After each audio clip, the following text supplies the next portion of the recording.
Hey everybody, so I want to go ahead and jump on here and offer some fat loss tips for you guys. Some very easy ones that you can implement right away, and they're super simple. So one of them is to make sure you have protein every meal. I emphasize this every time to me and my clients, and basically what I mean is just add in protein every meal. It helps you feel more full, and it helps you feel more satiated, and not feel and your body works harder. Hey Kim, how's it going? And your body works harder to process it. So first one, go and do that. Make sure you drink plenty of water. That'll also help with hydration. Of course, many of us are dehydrated, including myself, which I'm carrying around a water bottle, and I tend to not always drink it, but I'm trying my best to do it. So go ahead and add that in there if you can. Another one is taking 2 10-minute walks every day. If it feels overwhelming to get an hour in, just right after you finish a meal, go ahead and take a 15-minute walk or a 10-minute walk, okay? Just getting some movement is helpful, okay? Another one is limiting liquid calories. So what I mean by that is that a lot of times, or not a lot of times, but sometimes when people are struggling with calories, it turns out that they are taking in sauces. They may be not adding in the sauce content. Hey Peggy. They may not be adding in the sauces on there. The other one is drinking liquid calories. So alcohol, so wine, beer, soda. I know that can be a big thing. So it's making sure you're watching that, or even logging that to make sure that you're actually tracking every calorie, because you don't have to count every calorie, but every calorie does count. So there's that one. Another one is to fill half your plate full of veggies, help out with that fiber intake, and it can actually help you feel more full. There's not too many people that I know that can actually eat a bunch of broccoli and overeat the broccoli. Very hard to do that. So try to get that in if you can. And if you're struggling, you can always get a partner, someone to help you out. You can always get a coach or anything like that to help you along with staying accountable. Another thing that you guys can do is, if you're struggling with that still, you can always reach out to me and see if I can help you out if you're still struggling with your progress. And then, yeah, that's pretty much about it. And make sure you do add some strength training. With strength training, it boosts your metabolism, it gets you stronger, and of course it shapes your body the way that most people are trying to lose weight. They're trying to shape their body and look better. And by doing that, it's not about just trying to lose a bunch of weight.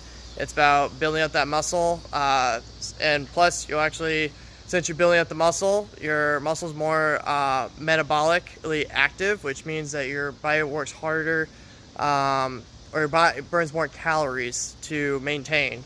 So what that means is that you can end up eating more calories in the day and be burning more fat, okay?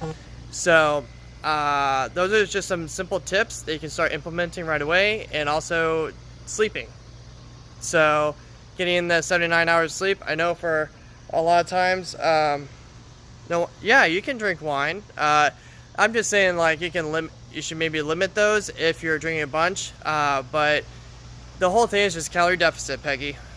Making sure that you're drinking, within the calories that you're burning. So you're not the calories that you're burning in an exercise program, but actually through total daily energy expenditure. Hey Rachel. So your total daily energy expenditure is what we're looking at. What that means is like how many calories you're burning through exercise. Sorry, I'm going by a fan here. Calories you're burning through exercise, as well as calories you're burning throughout the day, just to maintain your body. That could just be, and that's even like sitting down and doing office work, working on that stuff. Essentially, you guys, you're just taking care of your body.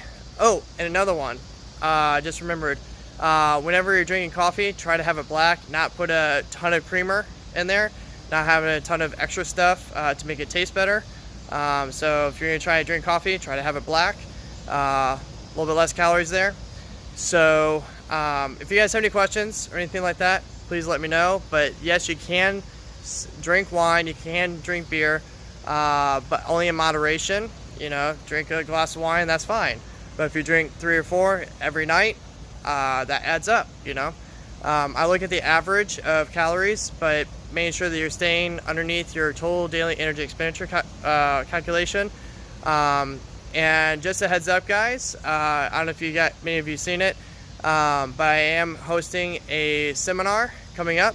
It is on Thursday at 7 p.m. Central Standard Time. And basically in that, I'll be talking about how to lose fat in the stubborn areas. The basics of fat loss, whether you're just starting out, or you are trying to overcome a plateau. Help you out with that. Just giving you some simple tips, simple things that you can implement into that. Sorry, I can't talk. I talk so fast, I have so many ideas that pop through my mind. But yeah, I hope that does help, guys. If you can, just go ahead and send me a message or comment below once I post this, and let me know what questions you guys have, and I'll hopefully help you out. And if you haven't already, go ahead and message me about the Zoom seminar. How do you know you're in a calorie deficit? Great question there, Peggy. So with a calorie deficit, what I like to do is I would just Google total daily energy expenditure calculator. There's a TDEE calculator.net, I think it is, or something like that. Another one I know another coach has mentioned is IIFYM, if it fits your macros. That's another one. I actually put you in a higher number, but basically put in all of your information, and then once you got that, you look to see what your maintenance calories are, and it's kind of an experimentation. Honestly, because it'll kind of give you a rough estimate. It's not going to be exactly like this is the number that you're exactly burning. I know some coaches, as well as myself, like to spend about 2 weeks or even up to a month of staying in that calorie deficit. That means 100 to 300 calories less than what that calculation came up with. Another one, which I'll be talking about again, and I'll be talking about many of these things in the seminar if you want to join that. But basically, you can also take your goal body weight, multiply it by 12, and then just go from there. And again, just stay at that somewhere in that range, maybe like 100 calorie range or so. But the whole goal in fat loss for myself is to eat as many calories as you can while still losing fat. It's not about eating 800 calories underneath 1,000 or 1,200. What's the other one? I'm not sure what that means, but total daily energy expenditure calculator. And then there's another one that's IIFYM, if it fits your macros. That's a little bit more than the TDEE calculator that I mentioned. So IIFYM, that's what you can look up. And again, there's a little bit more details that you have to go into it to find out how many calories you're burning, but that'll help out. Awesome, and I'm glad to hear that, Peggy. So again, if you have any questions, let me know. Otherwise, thanks for watching, guys, and have a great one. And I look forward to seeing some of you guys in the Zoom seminar on Thursday, 7 p.m. Central Standard Time. Bye.